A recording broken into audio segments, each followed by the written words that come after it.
People ask me what culinary school I went to. My answer is India.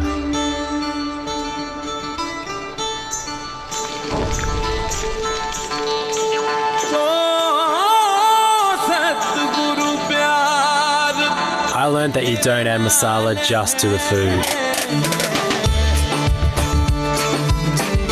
You add it to everything you do.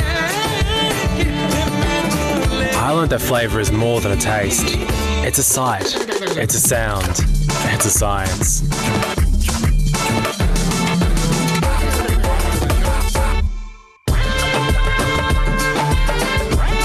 In India, I found the secret masala spices that make all the difference.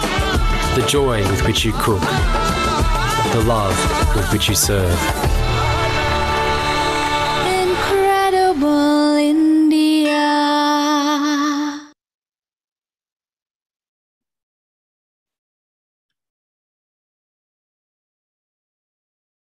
नमस्ते, आदाब। आप guess कर सकते हैं आज हम कहाँ हैं?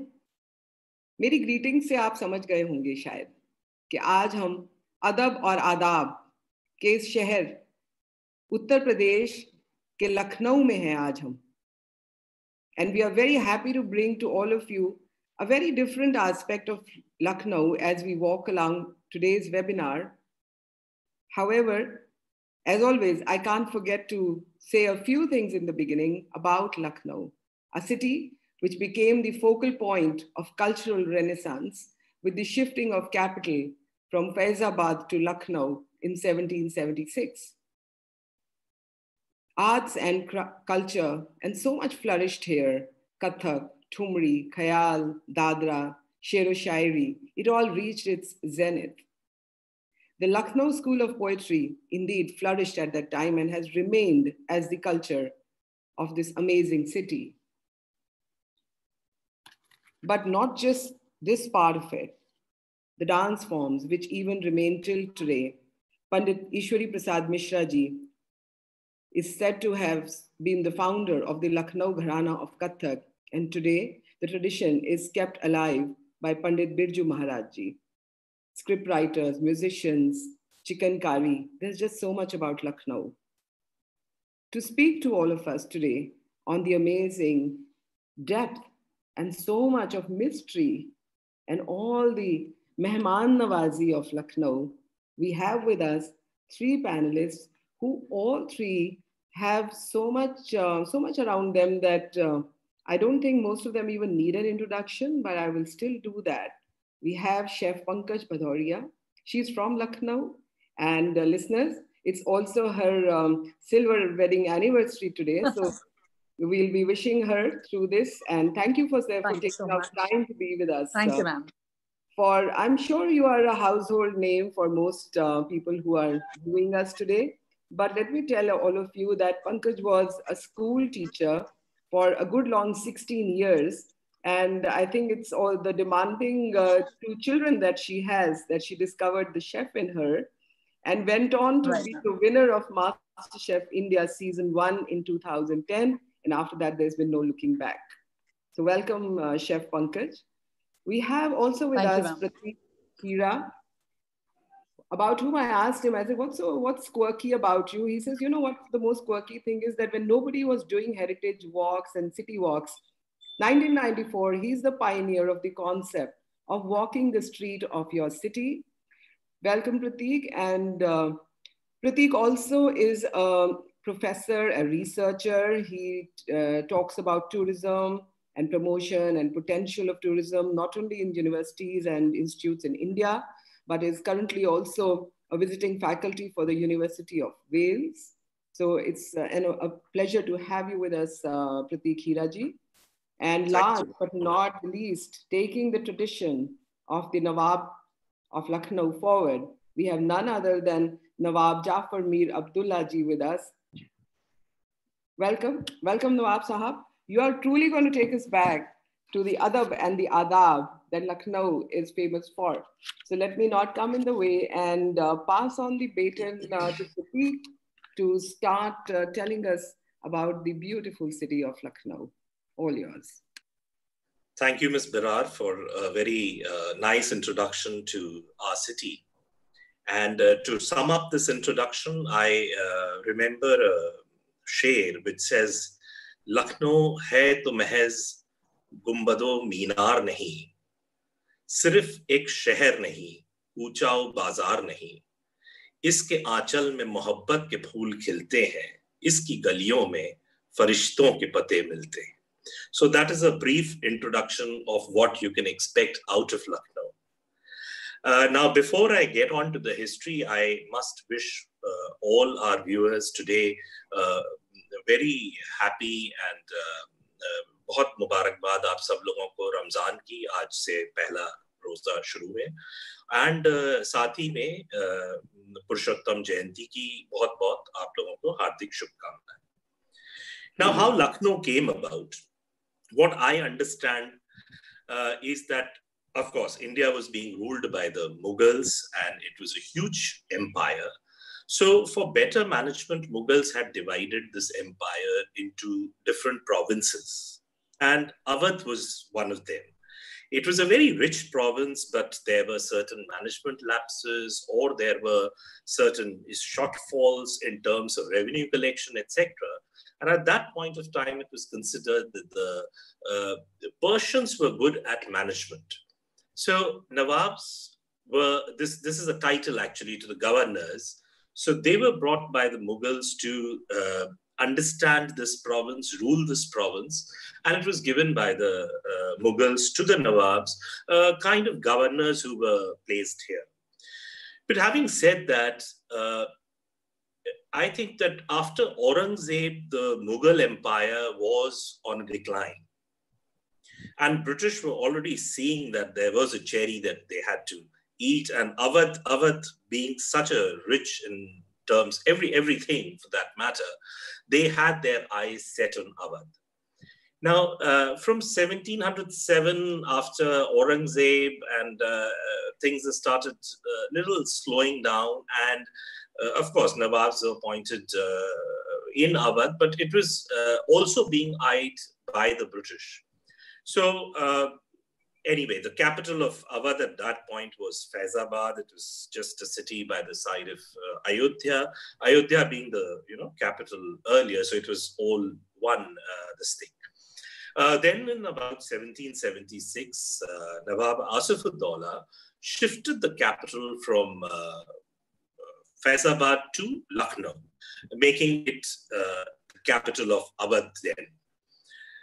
तो ये भी साथ में कहा जाता है कि शायद जब दिल्ली उजड़ी तो लखनऊ आबाद हो. अब दिल्ली भी कोई बहुत कम जगह नहीं थी, चाहे वो अदब की बात करिए, चाहे तालीम की बात करिए, चाहे आर्किटेक्चर की बात करिए, वो एक अपने उरूज पे थी उस टाइम. तो एक किसी ने बड़ा अच्छा शेर कहा जो हमें याद आ रहा है कि किया तबाह तो दिल्ली ने भी बहुत बिस्मिल. बिस्मिल यहाँ पर शायर का नाम है. किया तबाह तो दिल्ली ने बहुत बिस्मिल, मगर खुदा कसम लखनऊ ने लूट ही लिया.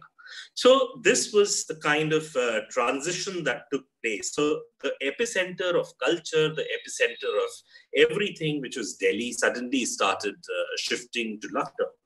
And that was the time when, a new capital is being made. So everybody gets attracted to a city, a new city. There are new opportunities. Patronage was on decline in Delhi in the Mughal Empire. So people were getting attracted to Nawabs, who were, of course, connoisseurs in themselves, and they had refinement and taste in every form, be it music, be it crafts, be it cuisine, everything, So anything that came to Lucknow, it's not necessary that things were sort of invented here or things were belonged to Lucknow, but whenever they came to Lucknow, they were further refined, they were further redefined, and it looked as if they always belonged to Lucknow, and then till date, they never went out. So it was crafts, cuisine, music, dance, literature, whatever, you name it, everything was being patronized by the Nawabs of Awadh from the time when the Lucknow became its capital.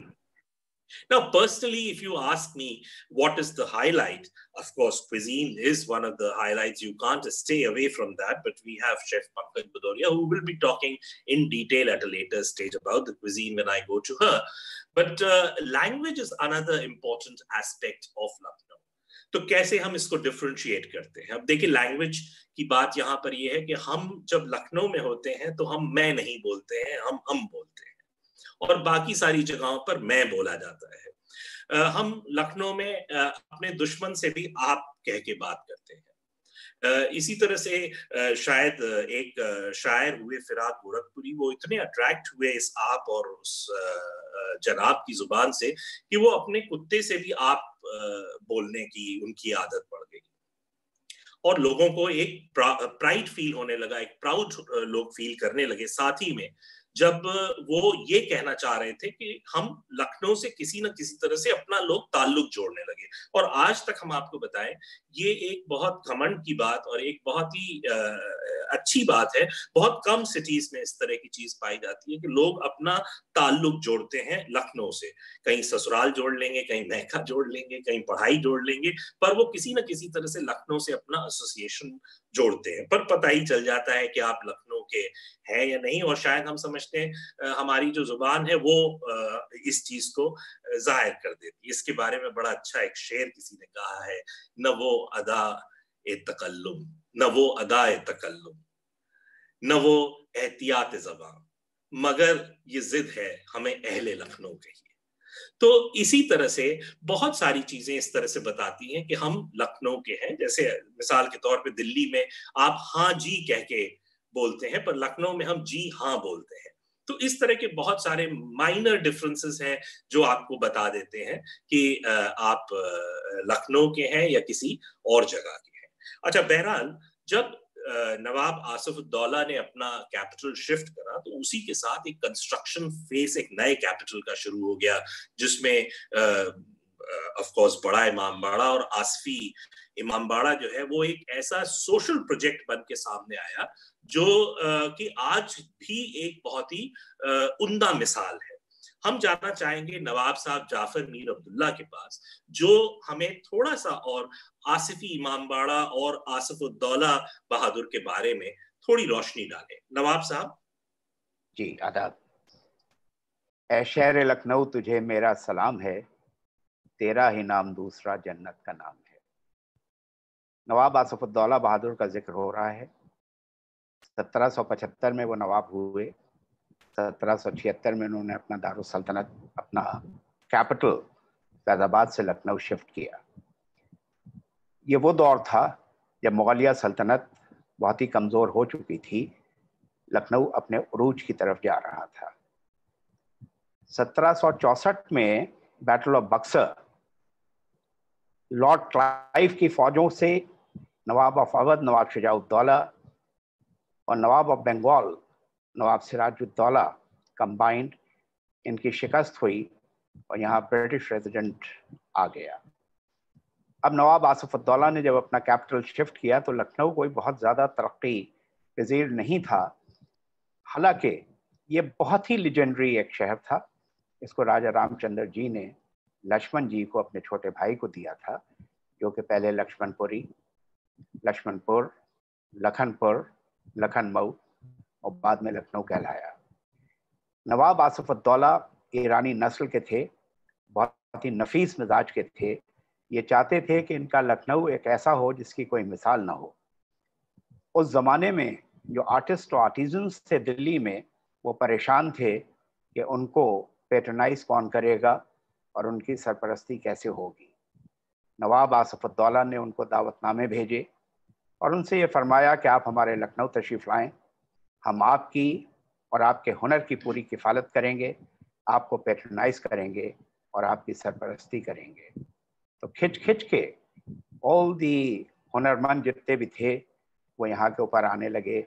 यहाँ तक के तानसेन के जो रिश्तेदार थे, बासित खां वगैरह भी यहाँ के ऊपर आए। मीर तक़ी मीर जो खुदाए सुखन जो दिल्ली में थे वो यहाँ तशरीफ़ लाए, सौदा आए और खिंच खिंच के माहिरीन फ़नून लतीफ़ा यहाँ पर आने लगे और लखनऊ की तरक्की होने लगी। ये वो दौर था कि जब एक ज़माने में यहाँ पर कहत पड़ गया और आसफ़ी इमामबाड़े की बुनियाद पड़ी। इससे पहले आसफ़ी मस्जिद बन चुकी थी। नवाब आसिफुद्दौला ने जब नमाज पढ़ी तो लोगों ने ख्वाहिश की कि काश इसके मुल्क, इसके एडजेसेंट एक ऐसे ही शान शान इमामबाड़ा भी होता तो क्या खूब होता। किफ़ायतुल्लाह का प्लान अप्रूव हुआ, ये इमामबाड़ा तामीर हुआ। उस ज़माने में चूँकि कहत था तो उस ज़माने में रोज़ी और रोटी की एक प्रॉब्लम थी, तो वहाँ के ऊपर खाना भी दिया जाता था। नवाब आसिफुद्दौला इतने जनरस और बेनेवलेंट थे कि लोग कहते थे कि जिसको ना देंगे मौला उसको देंगे नवाब आसिफुद्दौला। वो ये फरमाते थे कि ये ना कहो जिसको ना देंगे मौला उसको क्या देगा आसिफुद्दौला, ये कहो कि जिसको दिलवाएंगे मौला उसको देगा आसिफुद्दौला। और जो उस ज़माने के शुरफा थे, जो शरीफ लोग थे, जो कि दिन की रोशनी में काम करना उनके लिए तौहीन होती, तो नवाब आसिफुद्दौला ने एक मौका और दिया कि जितना भी कंस्ट्रक्टेड पोर्शन होता था, 1/3 of the constructed portion was dismantled by such people जो कि शुरफा थे और रात की मशलों की रोशनी में वो उसको गिराते थे। उसके दो मकसद थे। एक तो ये था कि इमामबाड़े की जो तामीर हो रही है उसमें और ताख़ीर होती रहे, लोगों को रोज़ी और रोटी मिलती रहे, और ये जो शुरफा हैं इनकी इज़्ज़त भी बची रहे। और ये इतने खुददार थे कि अपने खून और पसीने की कमाई चाहते थे। इस तरह से ये बड़ा इमामबाड़ा जो कि आसफ़ी इमामबाड़ा है वो नवाब आसिफुद्दौला ने बनवाया, और इसमें रोज़ी और रोटी। और इसकी वजह से अगर आप देखें तो ये एक स्पिरिचुअल मॉन्यूमेंट के साथ साथ एक टूरिज्म का मॉन्यूमेंट भी है। यहाँ पर आपको बहुत से एस्पेक्ट्स मिलते हैं। एक तो आर्किटेक्चर मिलता है, यहाँ पर जो अलम, ताज़िए, ज़री, उसमें आपको चांदी और सोने के काम की चीज़ों के माहिरीन और उनके नमूने मिलते हैं। यहाँ पर जो मुहर्रम होता है उसमें जो सोसखानी होती है, मरसियाखानी होती है, उसमें इल्म और अदब का आपको बहुत बेहतरीन नमूने मिलते हैं।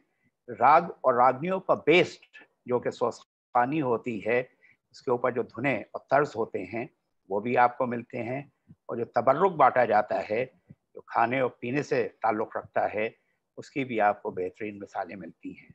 और टूरिज़म के पॉइंट ऑफ व्यू से ये एक ऐसा मॉन्यूमेंट है कि, और फिर स्पिरिचुअली अगर आप यूँ देखें कि जो मस्जिद होती है वो सिर्फ मुसलमानों के लिए होती है, वो अल्लाह का घर कहलाती है, और मुसलमान जो है उसमें अल्लाह की नमाज़ पढ़ने के लिए जाता है, सजदा करता है।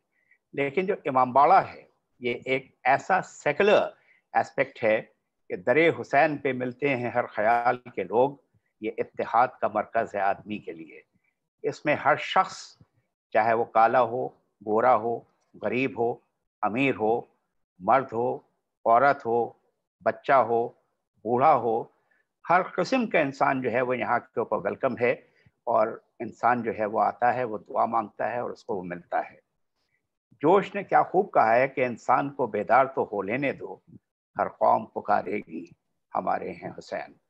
ये इमामबाड़ा ये इमाम हुसैन अलैहिस्सलाम ने जो 11 हिजरी में 61 हिजरी में 10 मुहर्रम को कुर्बानियाँ पेश की थी, उसके सिलसिले से to commemorate the martyrdom of Imam Hussain अलैहिस्सलाम, दीज इमामबाड़ाज़ आर बिल्ट, जहाँ के ऊपर उनका जिक्र होता है और उनकी बातें होती हैं, और जो अच्छी इंसानियत की बका के लिए कुर्बानियाँ दी गई हैं उसका जिक्र होता है।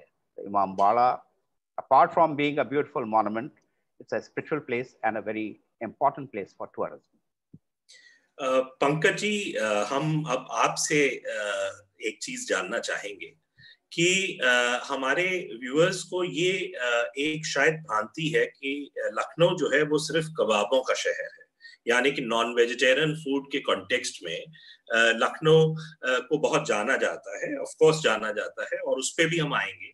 पर आज हम ये चाहेंगे कि पंकज जी आप हम लोगों को ये एनलाइटन करें कि जो लखनऊ के वेजिटेरियन व्यंजन है उसकी क्या खासियत है, कहाँ कहाँ पर कोई जाके खा सकता है, और खासकर सुबह का जो नाश्ता है वो किस तरह से यहाँ पर वेजिटेरियन होता है। Pankaj ji, over to you.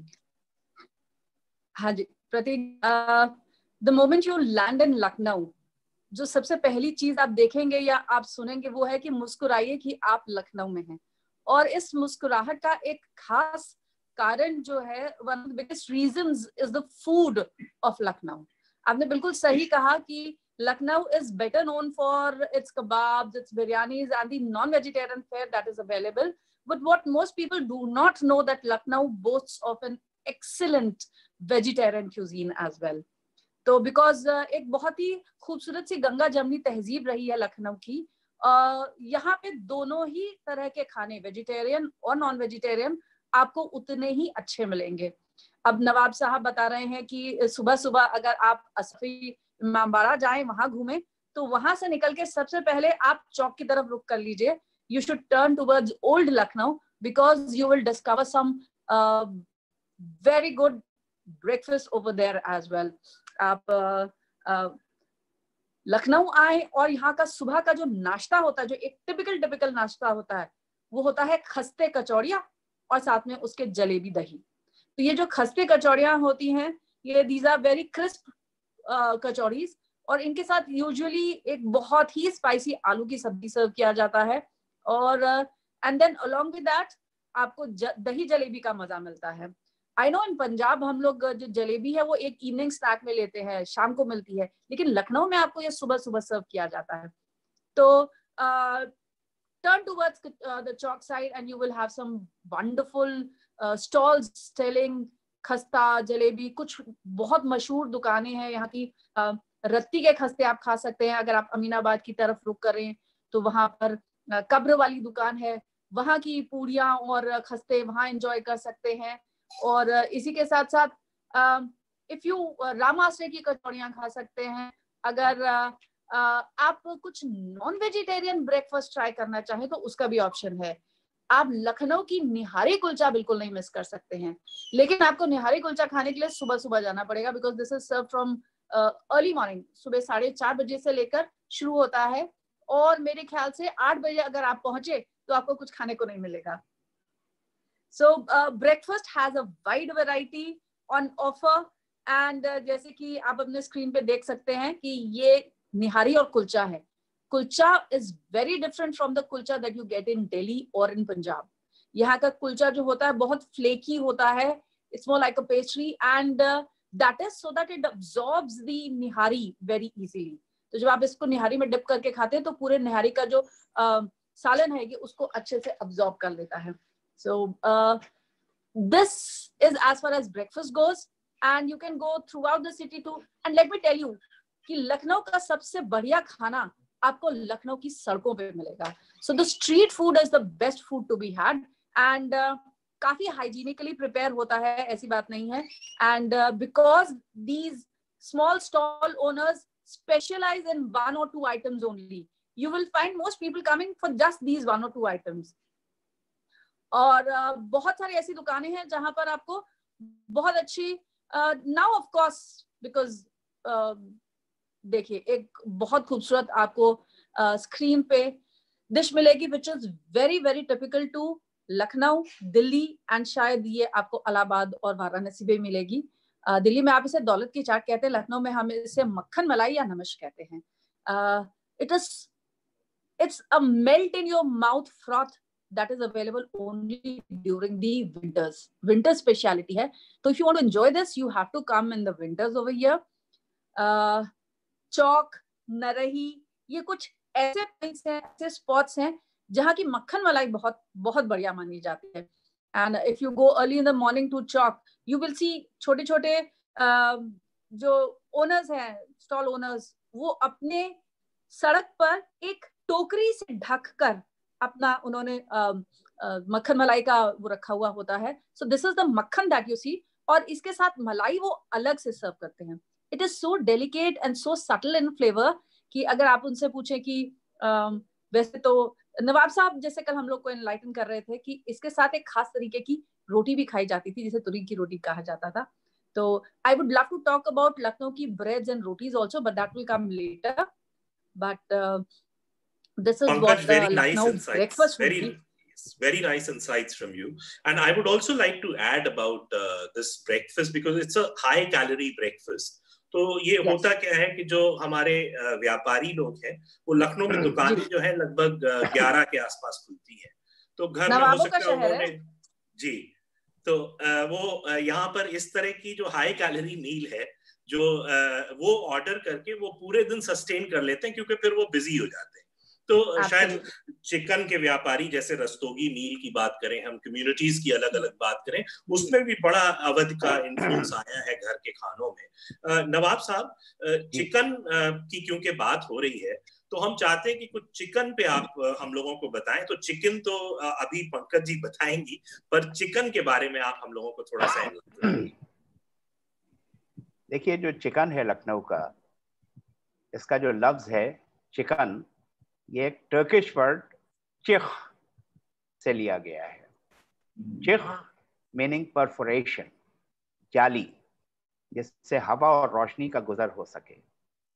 Chicken क्योंकि मलमल के ऊपर सफेद तागे से बनाया जाता था, गर्मियों का ये लिबास होता है, इसलिए ये जो जाली है वो एक रेडिएटर का जैसे काम करती थी। जब पसीना निकलता है और जाली में से हवा आती है और उस पसीने में लगती है तो वो जिस्म को ठंडा करती है।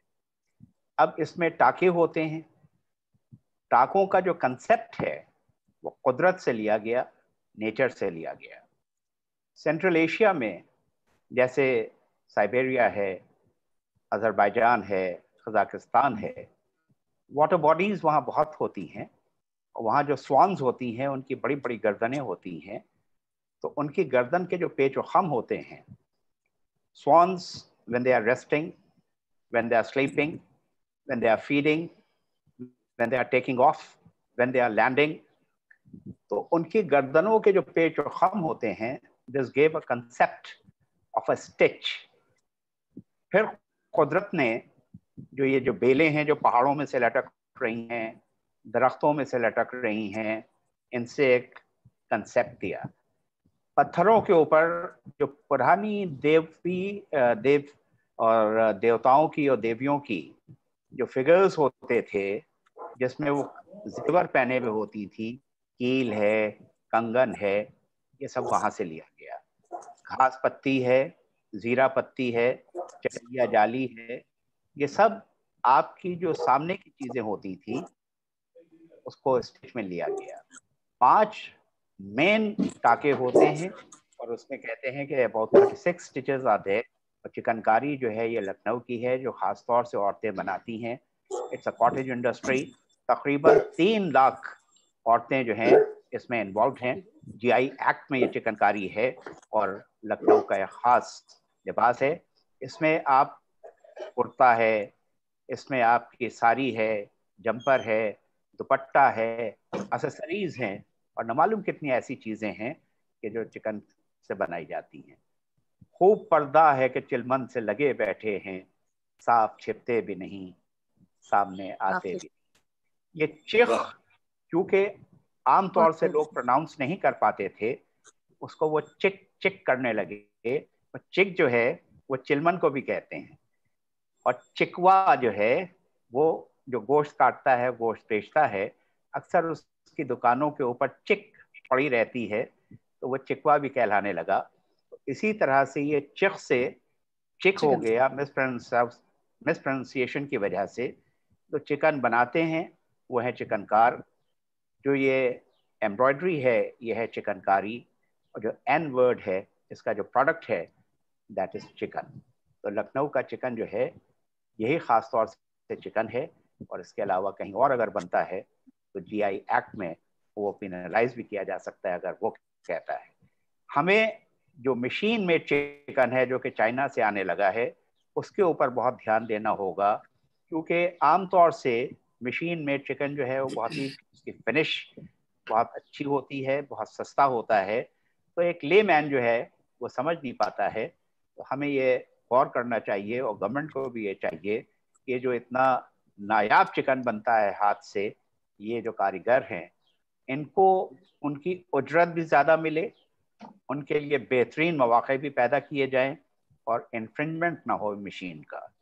ये चिकनकारी जो है ये लखनऊ के नायाब। नवाब साहब बहुत अच्छा इनपुट आपने दिया, और इसके साथ हम ये भी जोड़ना चाहेंगे कि काफी डेलिकेट चीज है, मतलब चिकन का जो काम है वो जैसे लखनऊ के लोग जो है आमतौर पे नाजुक होते हैं, वो एक शेर किसी ने बड़ा खूब कहा है नजाकत पर कि ये नाजुकी की चमेली का एक फूल जो सर पे रख दिया बस कमर भी लचक गई। तो शायद चिकन का जो हल्कापन है वो आप दो शेर बड़ा भाता है। दो एक और शेर नजाकत पर आप सुन लीजिए। बिल्कुल। मीर उन्नीम बाज आंखों में सारी मस्ती शराब की सी है, नाजुकी उनके लब की क्या कहिए, पंखड़ी एक गुलाब की सी है। बहुत खूब। किसी शायर ने यूं कहा कि नाजुकी खत्म है उन पर तो ये फरमाते हैं, फर्श मखमल पर मेरे पांव छिले जाते हैं। और यहाँ लखनऊ के शायर ने जैसा कि आपने फरमाया कि अल्लाह रे नाजुकी कि चमेली का एक फूल सर पर जो रख दिया तो कमर तक लचक गई। हम लोग घर में बैठे हुए, हमारे छोटे भाई भी थे, तो यहाँ के ऊपर रेडिवेट बरजस्ता, तो हमारे छोटे भाई जो मसूद हैं उन्होंने कहा कि अल्लाह रे नाजुकी, कहने लगे कि नाजुकी खत्म है उन पर तो ये फरमाते हैं, केला चखने से मेरे दांत हिले जाते हैं। तो एक और कजन बैठे हुए थे, कहने लगे कि नाजुकी खत्म है उन पर तो ये फरमाते हैं, ऐसी बातों से मेरे कान फटे जाते हैं। बहरहाल नजाकत और नफासत लखनऊ की एक खूबी है जो कि चिकन के जरिए से भी और लोगों की अपनी अदाओं के जरिए से भी आया होती है। जी, तभी ये कहा गया कि लखनऊ एक वो जगह है, एग्जैजरेशन में कहा गया कि जहां रसगुल्ले भी छील के खाए जाते हैं। खैर, तो हम अब आगे बढ़ते हैं थोड़ा हिस्टोरिकल फैक्ट्स की तरफ। तो ये नवाबी पीरियड जो है ये चलता रहा और अलग अलग तरह के नवाब आते गए, और सब ने एक बहुत ही अच्छा, they contributed a lot in terms of construction, social projects, and to the city of Lucknow, and even in terms of literature and cuisine. तो सादत अली खान बहादुर आए और इस तरह से बहुत सारे नवाब आते रहे। पर इसमें एक बहुत इंपॉर्टेंट जो फैक्ट है जो कई बार मिस भी करते हैं हम, there was a lot of European influence in our city. For example, a huge French imprint can be seen in terms of, if you on your screen you are seeing the picture of La Martiniere. La Martiniere was a French monument, basically, which was built by Claude Martin. Now, Claude Martin was a Frenchman who came as a part of Dupleix, but then he changed sides over to the British, and he rose to the position of being the Major General in the British Army. And he is one who contributed immensely for the victory of Lord Cornwallis against Tipu Sultan. तो इस तरह के जो इन्होंने ये खैर अपना इन्होंने पैलेस का निर्माण करा जिसमें वो खुद शायद नहीं रह पाए, और इसी तरह से जो हमारा उत्तर प्रदेश का गवर्नर हाउस है जहां पर हमारे गवर्नर साहब रहते हैं, उसका भी कंस्ट्रक्शन जो है वो क्लॉड मार्टिन ने करा। आसिफउद्दौला बहादुर के समय पर क्लॉड मार्टिन यहाँ पर आए और उन्होंने बहुत ही अपनी खुद तो तरक्की करी, पर लखनऊ को भी उन्होंने एक अच्छे नए मुकाम पे पहुंचाया। और अपनी डेथ के बाद उन्होंने एक विल करी जिसमें उन्होंने ये चाहा कि जो ये बिल्डिंग है उनकी लखनऊ में, ला मार्टिनियर, इसको एक स्कूल में कन्वर्ट कर दिया जाए जिसको ला मार्टिनियर कॉलेज का नाम दिया गया। और 3 स्कूल्स उन्होंने विल करे थे 3 जगहों पर, लखनऊ, ला मार्टिनियर कैलकाटा, और जो उनका बर्थ प्लेस था लियोन। तो वो बाय हार्ट फ्रेंच ही थे जबकि वो ब्रिटिश का साथ दे रहे थे, और कभी फिर वो फ्रांस वापस नहीं जा पाए और उनका इंतकाल यहीं हो गया, और ला मार्टिनियर कॉलेज में ही उनको बेरी कर दिया गया।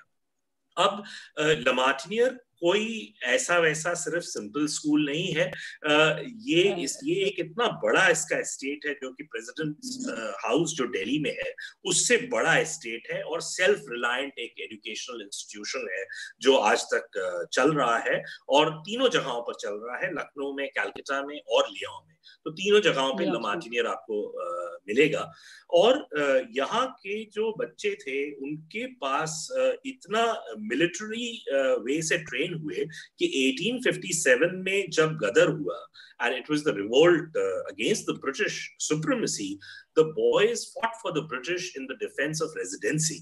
और उसी के चलते उनको मिलिट्री ऑनर्स, जो कभी भी किसी भी स्कूल को नहीं दिया जाता है, वो उनको जो मिलिट्री ऑनर्स, बैटल ऑनर्स मिला, वो उन्हें ब्रिटिश सरकार ने दिया। और उसके बाद इनके इस कॉलेज के बच्चों ने नाम रोशन करा अपना वर्ल्ड वॉर्स में, first world war, second world war और इंडिपेंडेंट इंडिया के बाद जो वर्ल्ड वॉर हुई। रुडयार्ड किपलिंग ने एक नॉवेल लिखी किम, जिसमें उन्होंने इस स्कूल का जिक्र करा, जबकि स्कूल का नाम नहीं उन्होंने लिया, पर फिर भी जिक्र इसी स्कूल का था। तमाम सारी टेलीविजन सीरियल्स, फिल्म्स और इन सब चीजों की यहाँ पर शूटिंग हुई। अब हम थोड़ा सा फिर से एक पंकज के पास आना चाहेंगे। हम बचपन में, हम और नवाब साहब दोनों की तालीम जो है ला मार्टिनियर में हुई, और हम लोगों ने वहाँ के कैंटीन के खाने का बड़ा स्वाद लिया। बन कबाब और बन टैक। बन कबाब क्या था? सिंपल मजलिसी कबाब जिसको आप कहते हैं, तो वो बन पे लगा के हम लोगों को दे दिया जाता था, but it was most sought after food. Nawab Sahab ने शायद 20 पैसे में खाया होगा, हमने 60 पैसे में खाया होगा, और आज बच्चे जो है शायद 60 रुपए में खा रहे होंगे। पर इसका culinary फैक्ट जो है इस कॉलेज का, वो हम आपसे जानना चाहेंगे, और क्या क्या culinary विशेषताएं? Prateek, I'm sure because you're from La Martiniere, you would know that La Martiniere Boys has its own bakery where breads, all your breads, even the buns that you would eat in your canteen, they were baked there, and it is still a very traditional, old-styled bakery. तो वैसा ही है जैसा एक room bakery में होता था और एक बेकर उसके अंदर डालता था. It is not an electric bakery as yet. So which is what is most fascinating about it. They bake their own breads. They are making their own Christmas cakes when around Christmas. And La Martiniere का कुछ cookery competition भी मैं judge करने जा चुकी हूँ. So the principal is a great friend. But it's beautiful how La Martiniere has come to, you know, signify a part of the tradition and culture of Lucknow. और कहीं ना कहीं के खाने को भी एक नया रूप दे दिया है. जैसे आपने कहा कि बन और साथ में उसके यहाँ के जो मजलिसी कबाब होते थे, कबाब्स के साथ. नवाब साहब ने बहुत खूबसूरत बात कुछ देर पहले कही थी कि यहाँ की जो नफासत और नजाकत जो है वो यहाँ की केवल लहजे में, जबान में नहीं, यहाँ के पहनावे में भी झलकती है और साथ ही साथ यहाँ के खाने में भी झलकती है. और that is why you do not get any cost things even in school canteens.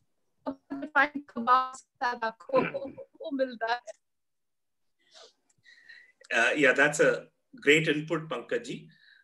Now, going further, now in 1857, probably things were quite cool in Lucknow, but 1857 में एक uprising हो गई यहाँ पर, और वो अपराइजिंग के दौर में हमारे जो लास्ट नवाब कहें या उनको लास्ट किंग ऑफ इंडिया भी हम कह सकते हैं, क्योंकि उसके बाद हिंदुस्तान में कोई बादशाह नहीं हुआ, तो वाजिद अली शाह का रूल था यहाँ पर. और रेजिडेंसी एक ऐसा एपिसेंटर बना जहां पर ये गदर हुआ और लगभग 3000 ब्रिटिश लोग जो हैं उनकी मौत हुई. लखनऊ और कानपुर एक ऐसा एपिसेंटर बन गया. Of course, Kanpur was not a part of Awadh at the point of Nawabs, but it was already in the hands of British. तो कानपुर और लखनऊ ने एक ऐसा हिस्ट्री में it sort of changed the history for the British in India, because this uprising, the first war of independence, lasted from 1857, 1856 तक इसकी बू आने लगी थी, और 1857 से लेके 1858 तक ये लास्ट करी. वाजिद अली शाह को जो है वो डिपोज करा ब्रिटिश ने और उनको कलकत्ता में जो है वो भेज दिया गया. और उसी दौरान वाजिद अली शाह की जो मदर थी, she travels to London to meet Queen Victoria and seek justice for her son and her son to be treated as a king. And he, of course, Wajid Ali Shah was a very secular personality. So that's a complete story how this Queen of India was received in England and how people went crazy for the Queen when she traveled. But anyway, but what had happened was that इस uprising के बाद पूरी British history change ऐसी हुई कि सारी बागडोर जो ईस्ट इंडिया कंपनी के पास थी वो इंपीरियल क्राउन के पास चली गई और ब्रिटिश राज की शुरुआत हो गई। तो वहां से एक नवाबी पीरियड भी खत्म हुआ और हमारा जो मुगल एम्पायर था वो भी बहादुर शाह जफर का दौर चल रहा था, वो भी खत्म हुआ, उनको भी इम्प्रिजन करा गया। और जो एक बहुत ही बर्बरता के साथ बहादुर शाह जफर के बच्चों का जिसने कत्ल करा और जो अगेंस्ट गया उसका नाम था विलियम हॉडसन। और विलियम हॉडसन का उसी बर्बरता के साथ लखनऊ में कत्ल हो गया और विलियम हॉडसन लखनऊ में बेरेड है। तो खैर, तो जैसा किया वैसा भुगता यहाँ पर हॉडसन ने। और उसके बाद फिर ऑफ कोर्स ब्रिटिश राज यहाँ पर आ गया और अवध की तारीख जो है वो बदल गई and it became sought after British town. Both Lucknow and Kanpur, of course, the Indian forces were suppressed and defeated. There was no Nawab and everything went under the British crown. So now again I come back to Pankaj. What about lunch points if you have to suggest? I can see some very nice picture on the slide. The puri sabzi here. हाँ, देखिए सबसे पहले तो lunch, अगर आप घर के खानों की बात करें, the home food for lunch. The typical UP lunch is what people usually cook in Lucknow as well. तो लंच में आपको जो मिलेगा वो होगा दाल और चावल, और यहाँ की कुछ स्पेशलिटीज हैं जो बहुत ही I would say which are very different. For example, and these are seasonal varieties. जैसी सर्दियां आती हैं तो यहाँ पर मटर जब आती है तो यहाँ मटर का जो निमोना बनता है, that is something to be relished and tried for sure. और आप जैसे अपने स्क्रीन पे देख रहे हैं ये पूरी सब्जी, तो पूरी सब्जी की दुकानों के बाहर जो लाइन लगती है, and especially this particular shop, I can recognize this shop here. अगर आप हजरतगंज की तरफ रुक करेंगे तो आपको वाजपेयी की पूरी खाने का मौका जरूर मिलेगा, और अगर आपने नहीं खाई तो then you have definitely missed out something. But it has to be had while it is still hot, because उसके बाद थोड़ा सा ये टाइट हो जाता है. But it is amazing to see how people line outside the shop just to have the puri sabzi. और आपको लाइन में हर तरीके के लोग देखने को मिलेंगे, from daily laborers to Swiggy to Zomato to people getting out of their cars to pick up puri sabzi from here. So which is very fascinating. और जैसे मैं कह रही थी कि जो रोजमर्रा का घर का जो खाना होता है वो कंप्राइज करता है दाल चावल सीजनल वेजिटेबल्स, लेकिन उसमें जो वैरायटी आती है that is very fascinating. Like I told you something about the, यहाँ का जो निमोना है वो है, या जो यहाँ पर रसाजे बनते हैं, इसी के साथ साथ फरे बनते हैं, या फिर दाल का दूल्हा या जिसे दाल पीठा भी कहा जाता है वो बनता है. सो lot of regional influence you will see in the lunch here. And for those who are working, जो जैसे आपने कहा जो दुकानों पे रहते हैं, जब उनका मन करेगा तो क्या मंगाएंगे, तो फिर वो पूरी सब्जी. So Lucknow has this liking for a lot of fried stuff. तो थोड़ा सा जो हेवी खाना जो पेट को भरता भी है, और which is equally easy on the pocket as well. I guess that is what sells most. But again, जैसे आप बात कह रहे थे, जब वाजिद अली शाह साहब को यहाँ से निकाला गया और मुटियारी बोर्ड भेज दिया गया, तो उनके जितने खानसामे थे वो बेचारे, उनके जो किचन्स थे वो उजड़ गए. And where did they land? They landed on the streets of Lucknow. और हमारी खुशकिस्मती कि जब वो स्ट्रीट्स पे अपनी शॉप सेट करने लगे तो आम पब्लिक को भी वही खाने को मिलने लग गए जो कि नवाबी किचन्स में पकते थे. And that legacy has carried on even today. So there are a few shops which are more than 150 years old. आप रामासे की दुकान देखें तो 200 साल से ज्यादा पुरानी है, और लखनऊ आए और टूंडे के कबाब का जिक्र ना करें तो वो भी पॉसिबल नहीं है. तो चाहे लंच हो चाहे डिनर हो, आपको उनकी दुकान के बाद उतनी ही भीड़ मिलेगी. और यहाँ का जो बंद गोश्त है या यहाँ की जो बिरयानी है, which is very controversial of course, because some people say it is a pulao, some people call it a biryani. They can that is very different from either the Hyderabadi biryani or the Delhi biryani.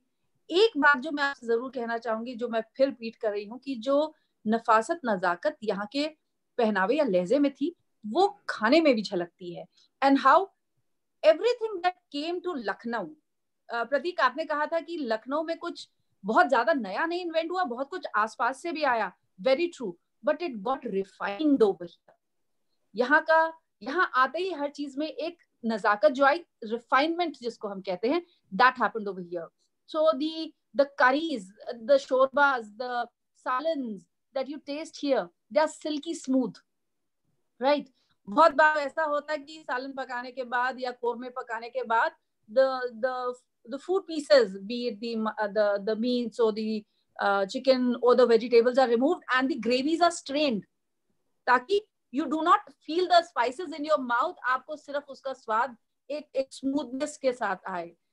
तो अच्छा Pankaj ji, I'm sorry I'm cutting you here, but कुछ आप कोई short recipe किसी चीज की verbally बता सकती हैं, कोई लखनऊ की चीज की बहुत ही शॉर्ट में, और उसके बाद फिर ऑफ कोर्स आप अपने वेबसाइट पे पोस्ट कर सकती हैं डिटेल रेसिपी, लोग देखना चाहें या आपके सोशल मीडिया से कनेक्ट होना चाहें, पर एक बहुत ही quick recipe. And I would love to listen to that recipe in English because we have many non-Hindi speakers as well on the platform. Right. So Pratik, as I was just talking about a recipe called Dal Ka Dula. It's a very interesting name as well, you know, Dal Ka Dula, which means a bridegroom for dal, right? So the recipe is very simple and it's a lunch recipe basically. So tur dal or arhar dal is boiled with salt and turmeric and water, and then later wheat dough is prepared just like you make a chapati dough, and then tiny puris are rolled out, and those puris are brought together and pinched together, right? And then this is put in the boiling dal, and then later once these puris or these batis have cooked properly, it is given a tempering with hing, that is asafoetida, jeera, cumin seeds and whole red chilies, right? And then that is added on top.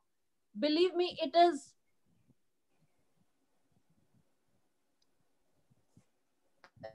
one of the most amazing dishes that you might have tried ever in your life because it's so very different. ये लखनऊ के आसपास और जो पूर्वांचल का area है, more towards the Bihar side, वहां आपको बहुत मिलेगा खाने में. Very easy, very quick, and during this lockdown period when we do not have too many ingredients at home and we want to do new things, you know, try out new things, this might be an excellent thing to try out. आप इसकी recipe मेरे Facebook, मेरे Instagram, मेरे YouTube सब जगह checkout भी कर सकते हैं. Thank you, Pankaj. I'm sure our viewers today would love to try this recipe and connect with you for more recipes.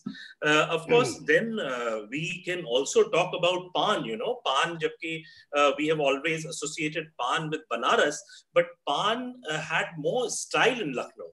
एक शेर हमें याद आ रहा है पान पे, पान उसके लब पे है, पान उसके लब पे है और मैं देखा करूं क्या एक पत्ते से बदतर मेरी तकदीर है.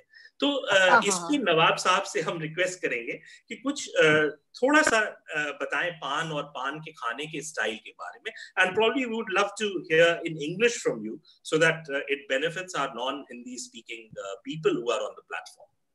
प्रतीक, I am sorry to interrupt. Nawab Sahab, माफी चाहूंगी, बस एक छोटा सा जिक्र पान का मैं एक किस्सा सुनाना चाहूंगी. I love to share a small story here. जरूर. So I was standing at a very famous paan shop in Lucknow, and this gentleman walked up, took a pan ka bida, put it in his mouth and immediately spit it out, and rebuked the pan seller.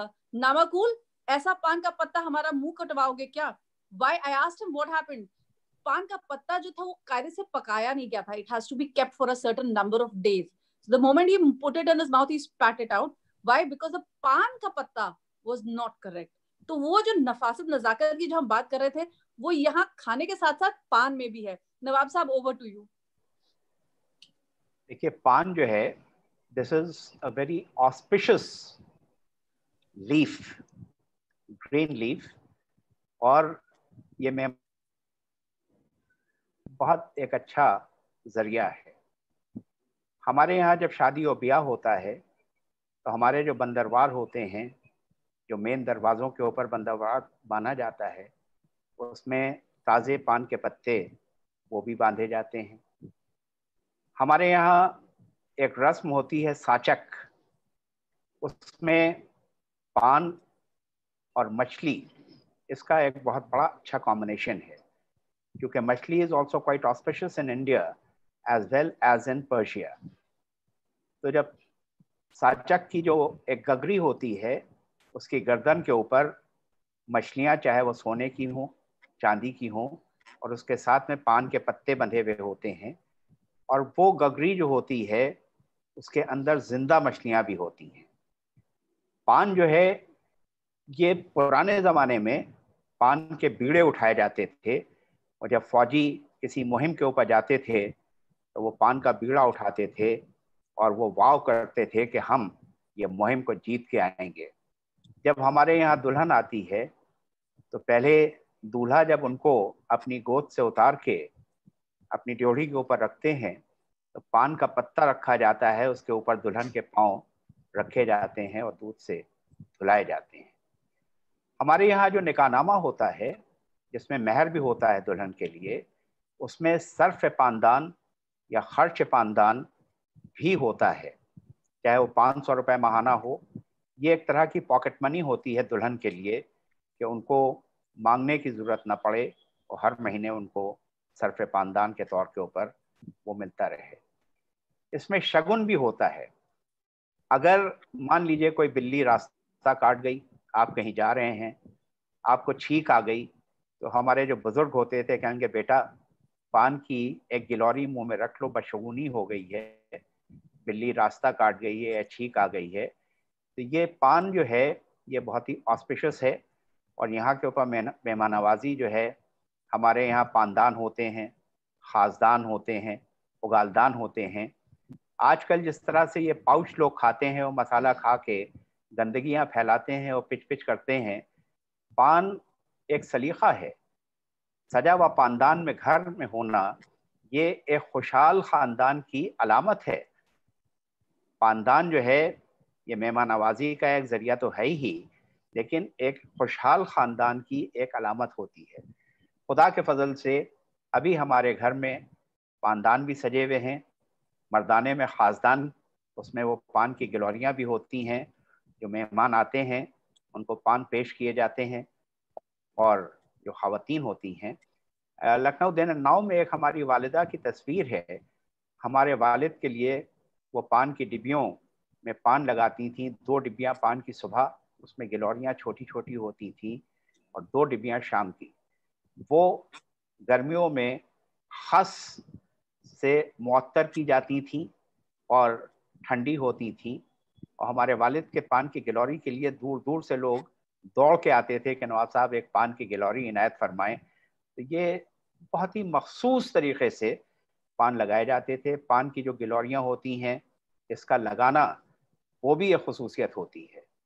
सुबह हमारी वालिदा का अपना जो morning चीज़ें होती हैं, उनसे फारिग होने के बाद, नमाज वगैरह पढ़ने के बाद, वो पानदान और पंदनिया और पान और कैची लेके बैठ जाती थी। दिसौरी पान हमारे यहाँ इस्तेमाल होता था। दिसौरी के अलावा, जैसे अभी मैम बता रही थी कि उन्होंने ठीक से वो पान पकाया नहीं था और कम रह गया था तो उन्होंने फ़ौरन थूक दिया। तो अगर दिसौरी पान के अलावा जैसे बंगला या और कोई दूसरा पान हमारे मुंह में आ जाए तो हमारे तालू छिल जाते हैं, हमारा मुंह आ जाता है। तो ये हमारी वालिदा कैंची से उनके रगोरेशे निकालती थी, उनको छाटती थी, और उसके बाद में बहुत ही एहतमाम के साथ पान की गिलौरियाँ लगा के वो डिब्बियों में रखी जाती थी। जी नवाब साहब, बहुत ही अच्छा इनपुट आपने दिया पान के बारे में। और अब अगर हम शाम अवध की बात करते हैं, जैसे सुबह बनारस कहा जाता है, so in the same line we also talk about evenings. Now evenings are very exciting, so it is about people meeting, it is about people dressing up well and going for gupshup, and then finally ending up at the local eateries. Now what are those local eateries? Probably tunde kebab, going for a galavat kebab, which I'll of course bring in Pankaj to tell you about more of these kebabs. But then there is galavat, there there are kakori kebabs, and then there are different kinds of breads which Pankaj will highlight. But there's a huge place in Lucknow where you can try all of these, and evening charts, of course, which are again a favorite in Lucknow. So the eateries, you can go in for Mobeen's kulcha nihari, Mobeen's pasanda kebab, या रहीम के कुलचे निहारी जो गालिब को भी बड़े पसंद आते थे.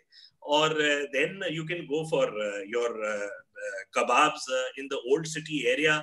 Akbari gate के इर्द गिर्द जो है बहुत सारी दुकानें हैं, and almost all the hotels in Lucknow have Awadhi cuisine as their speciality. And then there are a lot of eateries that you can, if you are planning a stay for 2 nights or 3 nights, you can easily divide your, because it will be less, I'm telling you. So you can divide your lunch, breakfast, lunch, dinner between different places that are serving marvelous and unique cuisine, and even in home cooking style. So there are homes which have a typical kind of a cooking. Pankaj, over to you to tell us something about these mouth-melting kebabs that we have been trying since childhood.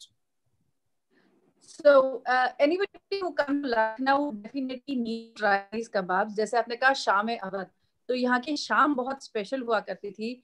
जैसे आपने बताया कि लोग तैयार होके निकलते थे, और शाम का शायद इसलिए सिलसिला भी चलता था क्योंकि लखनऊ में 8 महीने तो शायद गर्मी रहती है, and once the day would cool down, then people would venture out of their homes.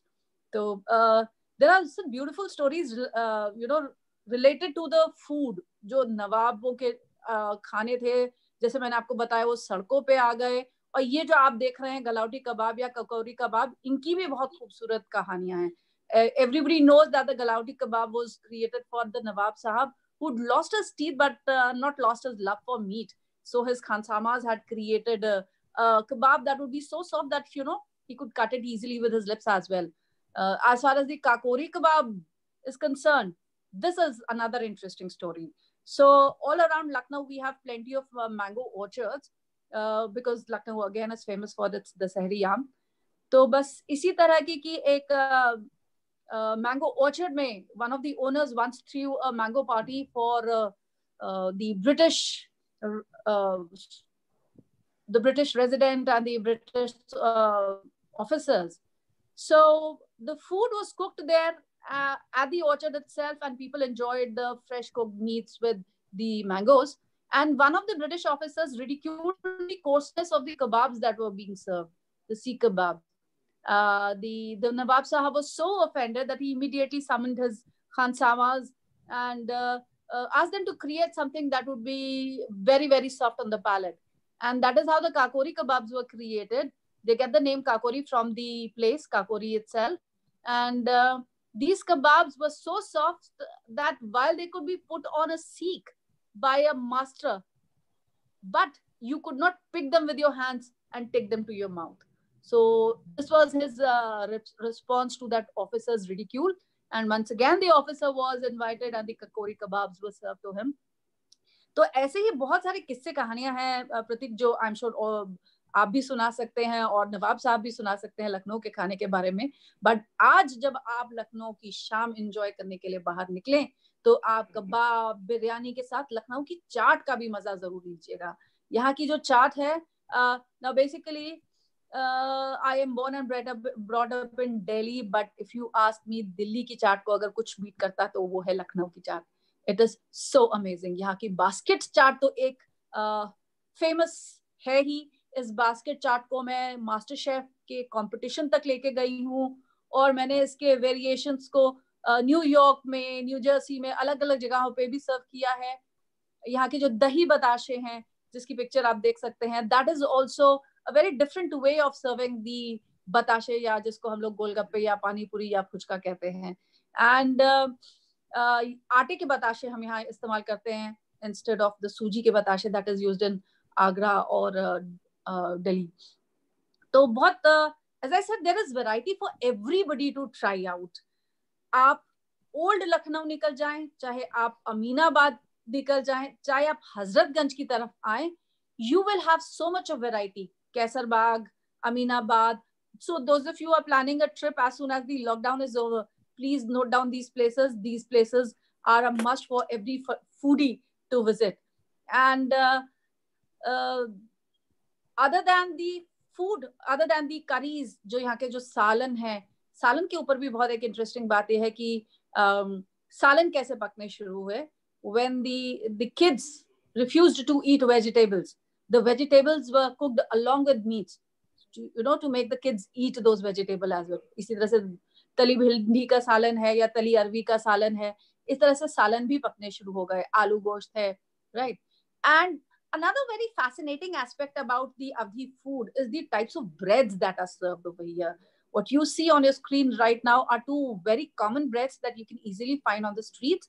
One is the sheermal and the other is the ulte tawe ka paratha. Now the sheermal is again a very flaky bread and it is very different from the Delhi ka sheermal. As you can probably see, because it gets a cover of saffron water on top after it has been baked. And the good part is कि क्योंकि इसमें बहुत मोयन होता है, it has a lot of shortening added to it, ये बहुत जल्दी खराब नहीं होता है. And people used to carry it along with them when they would go out to travel.